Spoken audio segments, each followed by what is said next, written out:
Martial peak chapter 3261 royal lord इंकनेस्ट का केंद्र सेंटर में लड़की कहता है, उससे तुम्हारा क्या मतलब है? कोई कहता है, उस युद्ध के अंत में सोल को गर्म करने वाले कमल का लोटस टूट गया था और हम सभी मरने के लिए दृढ़ थे, लेकिन उस क्रिटिकल मोमेंट में सील्ड इंकनेस्ट स्पेस एक बार फिर से खुल गया। इसके अलावा गेप को बाहर से खोला गया था। यह सुनकर वहाँ पर सभी लोग हैरान थे और एक लड़का कहता है, ओल्ड एंसेस्टर ने जो कहा उसके अनुसार वह पावर इंकनेस्ट स्पेस को बाहर से तोड़ सकती है और वह पर्सन ओल्ड एंसेस्टर से अधिक पावरफुल हो सकती है, तो क्या वह हमारा दोस्त है या दुश्मन? ओल्ड मैन कहता है, क्या दूसरे पक्ष ने ओल्ड एंसेस्टर को भागने में मदद नहीं की थी? वो लड़का कहता है, कौन जानता है, अगर ऐसा है तो उन्होंने पहले से ही माउंटेन पासेस से संपर्क क्यों नहीं किया? उन्होंने साहित्य लास्ट मूवमेंट में एक्टिंग किया या फिर क्या उनकी पावर के लिए किसी प्रकार की सीमा है या यह जानबूझकर किया है? हीरो कहता है, ओल्ड एंसेस्टर हमारी कल्टिवेशन 9th रैंक की है, तो क्या इसके अंदर आगे जा सकते हैं? ओल्ड एंसेस्टर कहता है, क्या 9वें पद से ऊपर कोई उच्च अवस्था है? दूसरों की स्थिति में नहीं जानता,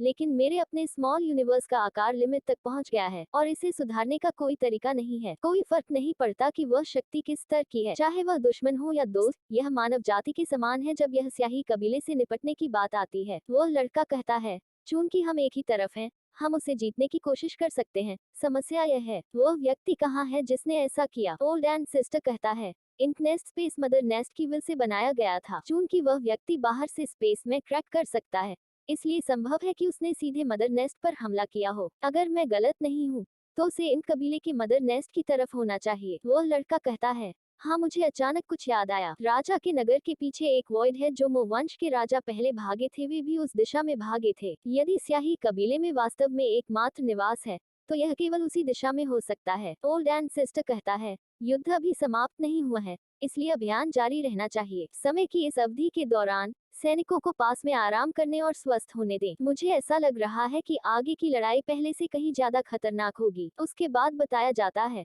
विभिन्न युद्ध क्षेत्रों को शांत कर दिया गया था और अनगिनत स्याही क्लैन का सफाया कर दिया गया था। इससे पहले कि मानव जाति के सैनिक शांति के कुछ दिनों का आनंद ले पाते, वे फिर से लड़ाई की तैयारी में जुड़ गए। अनगिनत वर्षों तक प्रमुख युद्ध क्षेत्रों को शांत करने से पहले मानव जाति के पास मो कबीले के शाही शहर के पीछे की वॉइड में प्रवेश करने की कोई क्षमता नहीं थी। अब इस रहस्यमय शून्य ने आखिरकार मानव जाति के लिए एक धुंध खोल दी है। उसके बाद 1 महीने बाद यांग काय के स्मॉल यूनिवर्स के कोर्टयार्ड के अंदर हीरो कहता है, कुछ दिन पहले मैंने खोज करने के लिए वॉइड में एक स्काउट टीम भेजी थी और वॉइड में स्याही कबीले की कुछ टूटी हुई लाशें पड़ी थी जो एक्सट्रीमली एबनॉर्मल थी। जब स्काउट टीम ने जांच करने की कोशिश की, तो वे अचानक एक अननोन अटैक से परेशान हो गए। यदि यह बैटलशिप्स प्रोटेक्शन के लिए नहीं होता, तो हताहत होते। वो लड़की कहता है, क्या अवशेष डिवाइन एबिलिटीज? हीरो कहता है, हाँ, हालांकि इतने साल हो गए हैं, इसकी पावर अभी भी मजबूत है। मरने वाले स्याही कबीले को राजा शहर से भाग जाना चाहिए था। जब उन्होंने उस क्षेत्र में प्रवेश किया,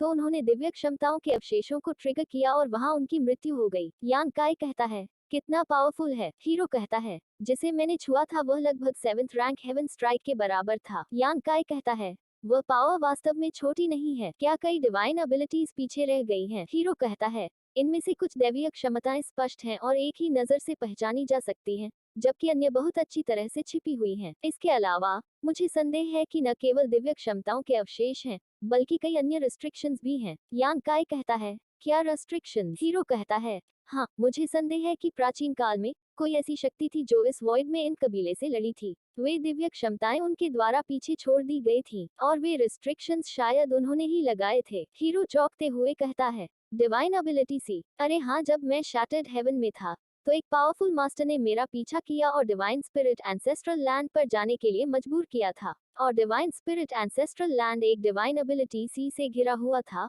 और अनगिनत डिवाइन एबिलिटीज अंदर छिपी हुई थी। लेकिन जिस किसी ने भी सेंध लगाने की कोशिश की, उसके बचने की बहुत कम संभावना होगी। भले ही वे 8वीं रैंक के ओपन हेवन मास्टर हों, वे जीवित रहने में सक्षम नहीं हो सकते हैं। तब उस समय मैंने सोचा कि यह डिवाइन स्पिरिट्स पीछे छोड़ दिया गया था। बाद में मुझे एहसास हुआ कि इंक जायंट स्पिरिचुअल गॉड को सील करने के लिए कुछ प्राचीन गुरुओं द्वारा छोड़ दिया गया यह आखिरी उपाय था और समवॉट सिमिलर वॉइड में भी है। यांग काय कहता है, खैर, मैंने डिवाइन एबिलिटी सी के बारे में सुना है। इस पॉइंट व्यू से यह बहुत संभावना है कि जिन्होंने डिवाइन एबिलिटी सी और रेमनेंट डिवाइन एबिलिटीज को वॉइड में व्यवस्थित किया, वे एंशिएंट मास्टर्स थे। हो सकता है कि वहां के इंक क्लैन से उनका युद्ध हुआ हो लेकिन एक सेकंड, डिवाइन एबिलिटी सी को sealed ink giant spiritual god के लिए बनाया गया था, तो फिर इस वॉइड में रक्षा करने के लिए रेमनेंट डिवाइन एबिलिटीज है। यह सुनकर हीरो और वह लड़का एक सब कहते हैं। स्याही कबीले मदर नेस्ट से यान काय कहता है, यही एकमात्र संभावना है।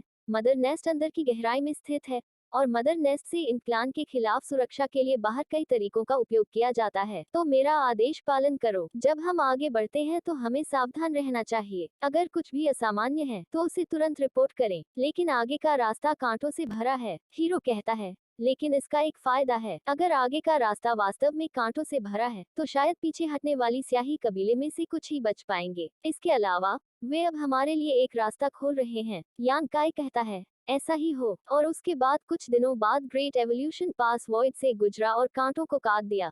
लेकिन कभी कभी वास्तव में रास्ते में प्रतिबंधों या दैवीय क्षमताओं के कई अवशेष थे और एनर्जी फ्लक्चुएशंस के विस्फोट आस पास होते थे। सौभाग्य से माउंटेन पास के प्रोटेक्शन में ऊर्जा के उतार चढ़ाव के इन झटकों ने ग्रेट एवोल्यूशन पास के लिए कोई खतरा पैदा नहीं किया और हमें दिखाया जाता है हीरो को काम करने वाला बना दिया गया। उसी के साथ यान काय कहता है, आपके पास एक लेस को मारने की ताकत भी नहीं है और आप अभी भी खुद को 7वीं रैंक कहते हैं। लेकिन तभी कोई आंखें उन दोनों को घूर कर देखता है, इसीलिए दोनों ही चौंक जाते हैं।